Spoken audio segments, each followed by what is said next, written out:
Welcome to another podcast of the current situation at Manchester United. Happy New Year. Um, Last year was a year that was very disastrous, very deplorable, very despicable, um, very, very unknown. I think last year should have been, in my opinion, I think last year should just be excused from history period because not to go on a history memory lane, but last year was just diabolical for a lot of persons. A lot of persons passed away, but the whole things have passed away. So I'm just going to leave that in the past and move on to new stuff. Um, just to give a few announcements in the next. Today is the 3rd of January, at least on my end. And in the next 6 days, it's going to be 1 year. I will celebrate 1 year on being on YouTube I wouldn't say as an influential because I don't have a lot, not as nearly a lot of subscribers, but a lot of persons listen to my video podcast, and I'm very appreciative of that. A few persons, I should say, and the few persons that actually give out, spend the time watching those video podcasts. I appreciate you wholeheartedly. But on the 9th of this month, I'll approach 1 year. I'll be on YouTube. So if you guys want to give me a birthday cake, I'd appreciate that. You can have a Eid birthday cake. I mean, Yaya Tori can't too late because he didn't have his birthday cake. Yeah, so it will be 1 year I've been on YouTube. It's been quite a year. I've had some hits and downs, obviously. I'm not at the numbers I expect to be at, but then again, I'm not doing this because it's like a chore and I'm doing it to like make cheese. No, I'm doing this because I want to do it and I have joy speaking of Manchester United, so it's not really a job to be speaking of Manchester United like that. But jumping into Manchester United's latest talk as relates to transfers, because the transfer window, at least for the winter, as you can see, I'm in my Tom and turkey neck.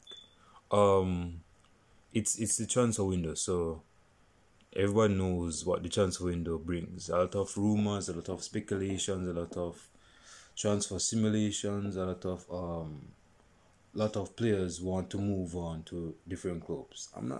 If it's players from like Champions League squads that have the possibility of winning the Champions League, obviously they're not going to leave. Or side that has potential to actually reach higher heights in the Champions League, they're not going to leave the club in January. That's not going to happen. So first and foremost, it says here that Manchester United want to clear out the squad, meaning that they want to like sell Jesse Lingard, Phil Jones. I hope they didn't have Martial here. I would go bizarre. Hold on, give me a second.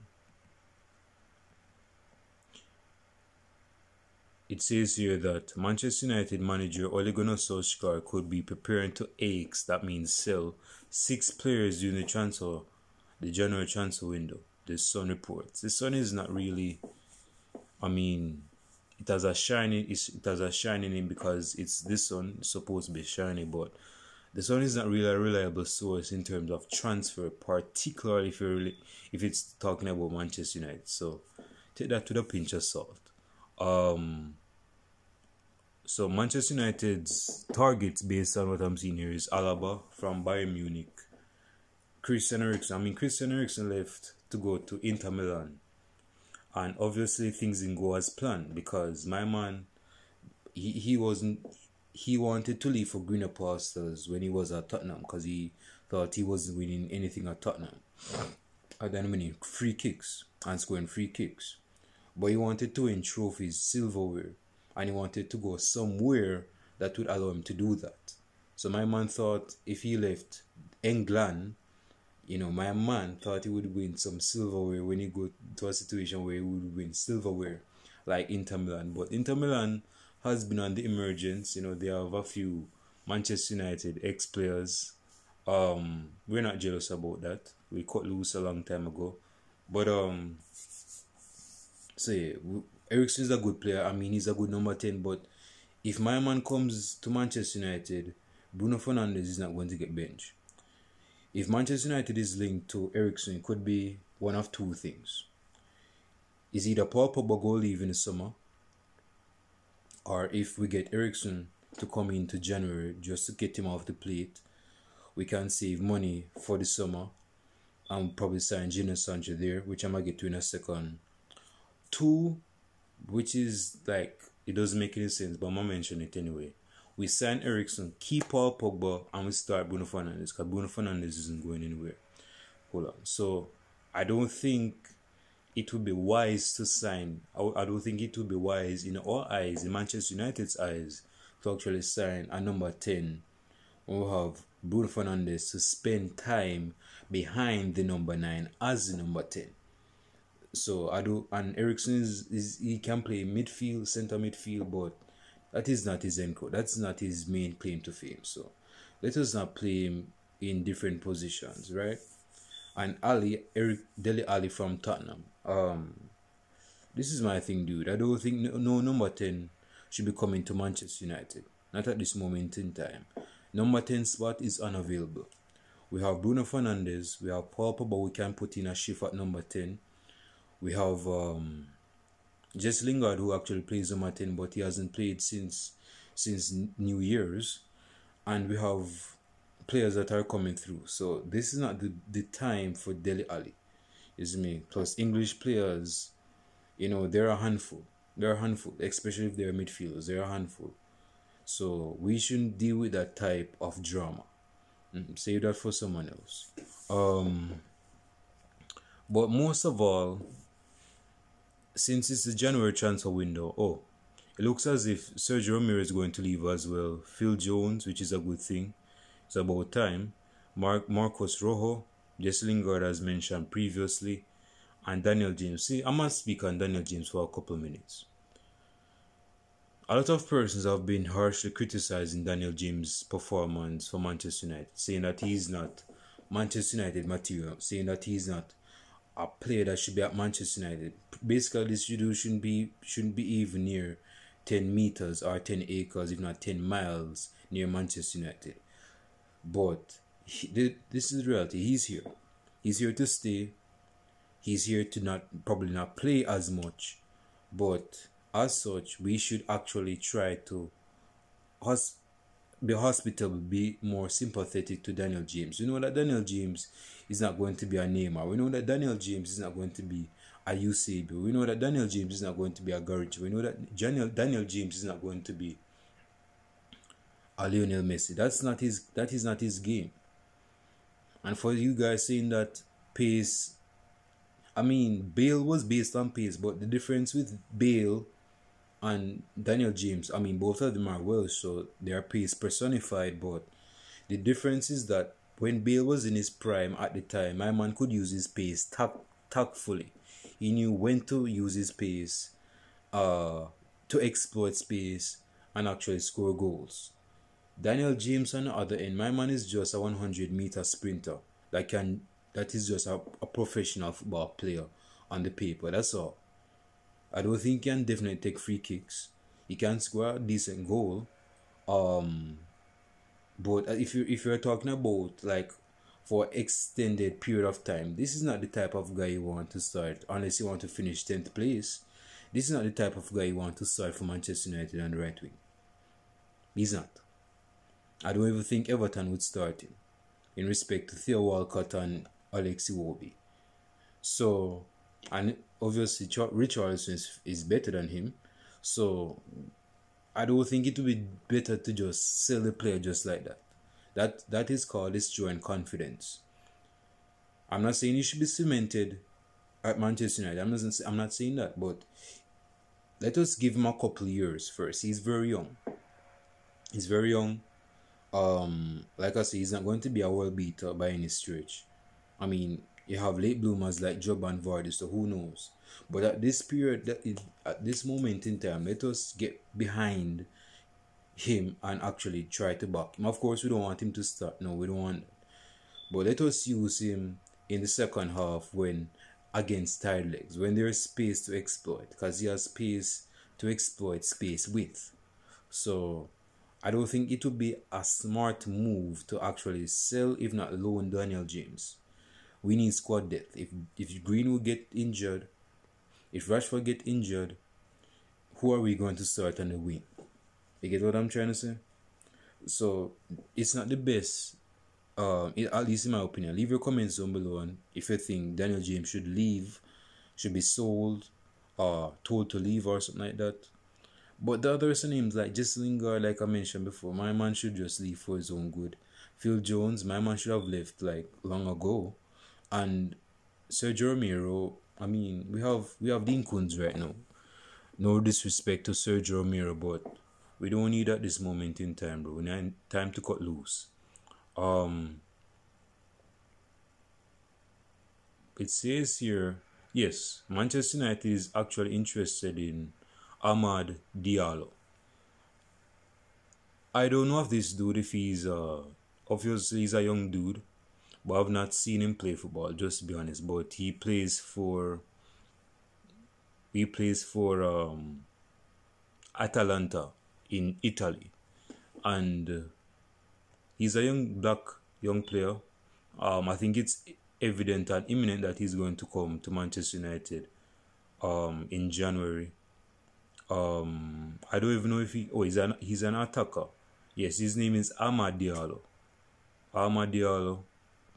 I think he's going to, because I have some Manchester United fans on Twitter. Some of these Twitter accounts you can't really take seriously.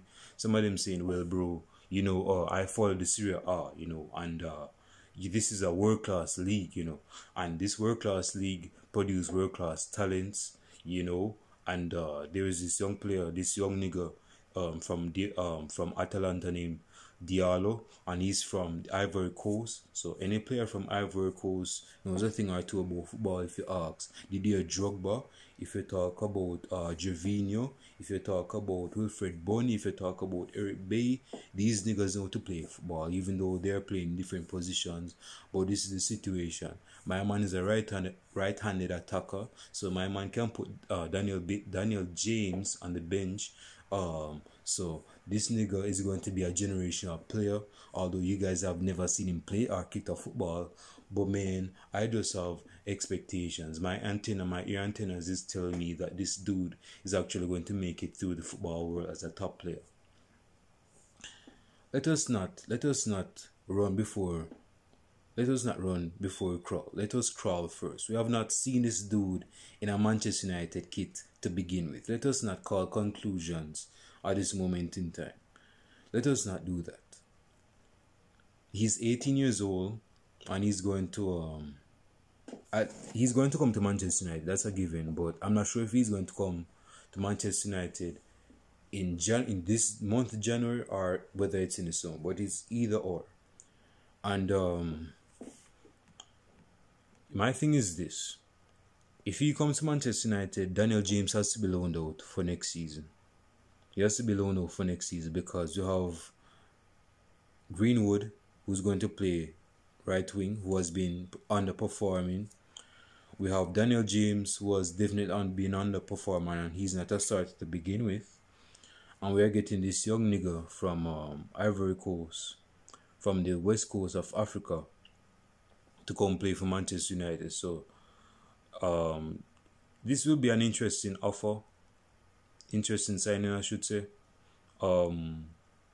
because it is showing intent from Ole Gunnar Solskjaer. He wants to get fresh blood. He wants to get fresh fruit from the field. He wants to get fresh crops from the vine, and like he wants to implement that Manchester United thoroughbred gene, that those chromosomes, those 23 genetic chromosomes that is based on Manchester United, you know, producing youth. Although he's not a product from Manchester United, but he's a youth in itself. So he's going to reproduce, he's going to produce that talent that is evident and imminent for us to believe that this guy can actually be a top player. So that is my take on Amad Diallo.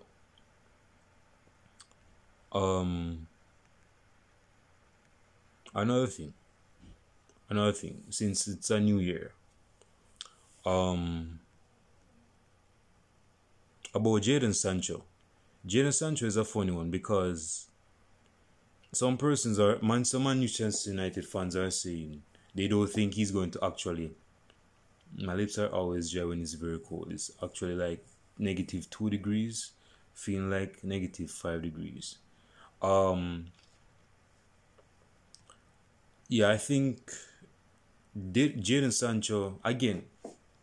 Diallo is a right-sided attacker, right? Jadon Sancho is a right attacker, right? But he can play in different positions in the attacking third. So for a start, if we have Diallo, Daniel James, Greenwood, and then we sign Jadon Sancho, I mean, it's good for squad depth, but if we're getting such talent, especially for big money these days, it's going to look stupid and damning on us for us to actually bench Diallo. He's a young youth, but I mean, why sign him and then just put him on the bench to destroy his confidence and his morale? That doesn't make any sense. So my thing is this, bro. If you're signing Jadon Sancho for Manchester United, it says here for 180 million euros. That's the ask price. But I think Manchester United is saying that's a bit too high. But Jadon Sancho hasn't been at his best, so I guess his form his price tag is going to diminish. But given that he's English, I don't think that's going to diminish that far down. So, but then again, I want to hear what you guys have to say, because you want to sign Diallo. Diallo is coming to Manchester United. His transfer may delay, but it will not deny. Is either he's coming in the summer or this month. Either or. Sancho is not a given, because Dortmund is dancing around Jadon Sancho's deal because they are setting a price for Manchester United to sign him for this specific price. My man was basically available at like 120 million euros. You know, but then again, as relates to the squad, is this best for the right wing position? Yes, it's going to bring options for the right wing position.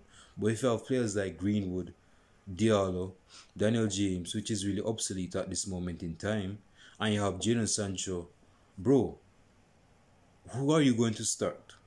Because we don't know if Jadon Sancho is going to have chemistry and compatibility with that of Martial, Cavani, or Rashford. We don't even know that.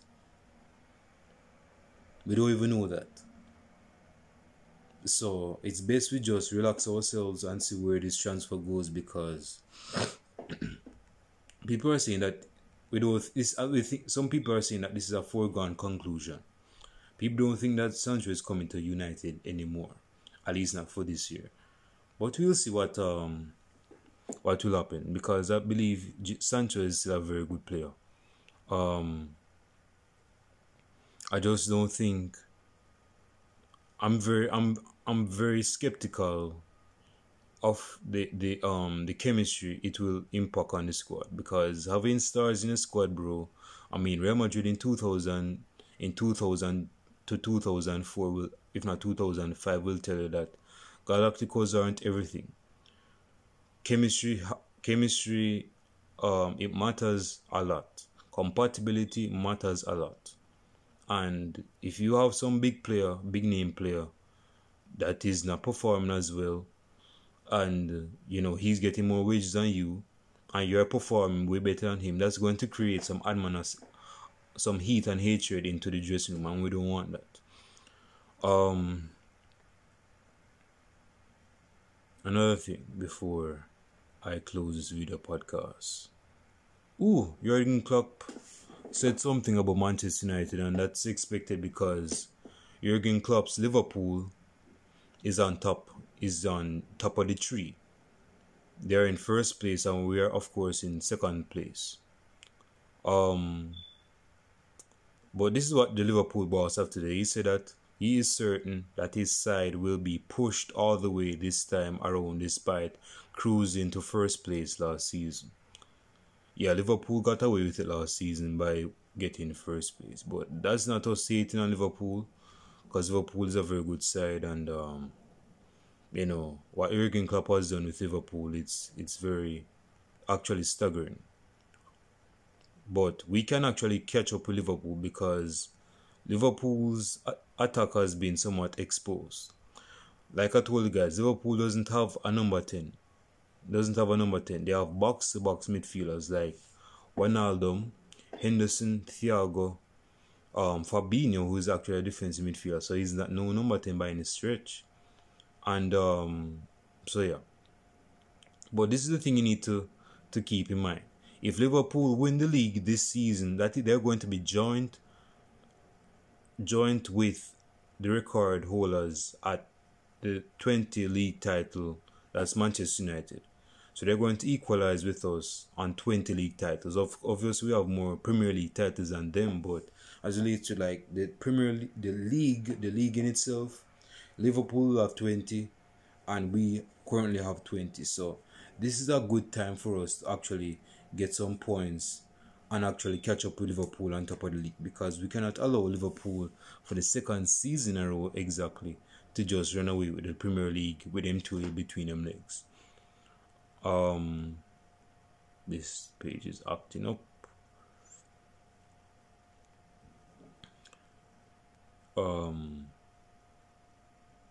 Yeah. Liverpool have dropped points against Newcastle. They are going to still drop points this season because their best defender is out this season. That's a big one. Time to check out, bro. Their attack has been exposed somewhat because Firmino hasn't been at his best for almost 2 years. Salah has always been at his best. Mane has been at his best somewhat, but we can catch Liverpool. We are good enough to catch Liverpool, and we have reached too far to just stand back and let Liverpool just win the league like that over and over. But there's something I just want to touch before I close this video podcast. This is what Ole Gunnar Solskjaer has to say. Because this is what it says about Ole Gunnar Solskjaer and the current Manchester United side. It says here that Ole Gunnar Solskjaer is restoring the United way of the Sir Alex Ferguson era. I think it's too easy to say that because although we're in a purple patch of form right now, things can actually change for the worse. This is the Premier League, bro. This is the Premier League. Anything can happen in the Premier League. So seeing that we're in second place with 33 points, 16 games played, right now is not the time for conclusions. Harry Maguire is leading the team, obviously with Bruno Fernandes giving influence to that attacking third. Rashford has been consistent. David De Gea is getting back his form. Alex Telles is biting Luke Shaw's position. Wan-Bissaka is improving himself. Edinson Cavani is coming around town with his all-around play. Paul Pogba's, although his indecisiveness at stake Manchester United, he's basically very good in playing. He's showing maturity when he's playing in a double pivot. So that's a good thing. And we can actually, as relates to the Sir Alex Ferguson era, we have to understand that when Sir Alex Ferguson retired in 2013, when our brother was in high school, by the way, it was not the best Ferguson football we have played because we had a lot of aging players that were getting of age, going on that blank page where they were close to retirement, or they thought that they couldn't, perform at the top tier level as they once did. Like, for example, Rio Ferdinand, Vidic, Ryan Giggs definitely, Paul Scholes definitely, who else? Wayne Rooney was getting on a bit, Van Persie was getting on a bit, they were in their prime, but they're getting on a bit. Nani was getting on a bit, but Nani was washed up. Valencia was getting on a bit. Who else? Darren Flecker was getting on a bit. Michael Carrick was getting on a bit. So we had a lot of Patrice Evra was getting on a bit. So we had some players. It was good for the dressing room. We have a lot of leaders, and that led us to the title. Bar Robin van Persie's, individual brilliance, in the attacking third. But what you have to understand is that it is too early to be calling shots on Manchester United currently matching with a prime Sir Alex Ferguson 1999 side, or their basic form. Is this the best football we're playing since Alex Ferguson? That could be debated. Leave your comments down below if that is so. But things like this, Manchester United has to be wary of. The club's morale is improving, as it says right here. It says, restoring club morale, and the United way quote, was the Norwegians' point of departure upon replacing Mourinho in 2018 of December of 2 years ago, actually. And dividends are being yelled this season. This occurred even before this COVID-affected campaign began, when Solskjaer smartly handed the fallout of Harry Maguire's arrest, imprisonment, and guilty verdict in a Greek court for aggravated assault, resisting arrest, and attempt bribery. So obviously, ever since, Harry Maguire's form has improved somewhat, and his leadership, of course. Rashford has been improving. Henderson is getting on, not in terms of age-wise, but his form is improving. We think of Tears, he's improving. Wan-Bissaka, his game is improving. This is the best time for Manchester United to actually win the Premier League when it's vulnerable. Meaning that, given that they're not tractor making noise at home, you have to clean up. They're cleaning up the snow outside. So excuse that noise on my behalf, on their behalf, I should say. But I'm advocating for them. So I think it would be best in Manchester United's interest to actually take advantage of the Premier League now. We're playing in a vulnerable time where there's not a lot of fans that can distract and obstruct the improvement of the squad. Like when there are a lot of persons, it's a good thing when you're at Old Trafford, but it can actually be daunting to the players on the pitch, because they might find it very, nerve-wracking to actually score a lot of goals. So, given that it's an empty place and it might look like a ghost town, let us just take advantage of that. Definitely at home. Let us just win the games at home, whether it's whoever the opponent is. Let us try go for the win of the title. There's not a lot of persons coming to the stadium, so let us take advantage of that. We're going to Liverpool in a couple of weeks, if not 3 weeks from now, and Liverpool have excuse to have some fans at their Anfield Stadium, so it might be a uphill battle, but we need to battle within ourselves and pass with the confidence that we have as players. So, as I close the podcast, we can actually win the Premier League. We can actually win the Premier League. If Leicester City won it in 2015-2016, Manchester United can win it in 2020-2021. We are on the verge of winning the Premier League. We have at least about 4 or 5 months left. It's not going to be an easy ask because it's the Premier League, but let us just keep the momentum. Let us keep the momentum. And with that being said, I'm going to probably do a preview for the Man City game in the Carabao Cup. We're playing against Man City in the Carabao Cup? Yeah, I believe so. But I believe we're playing on Wednesday as well. So stay tuned for that one. I'll show it to you guys in the next video podcast. Peace.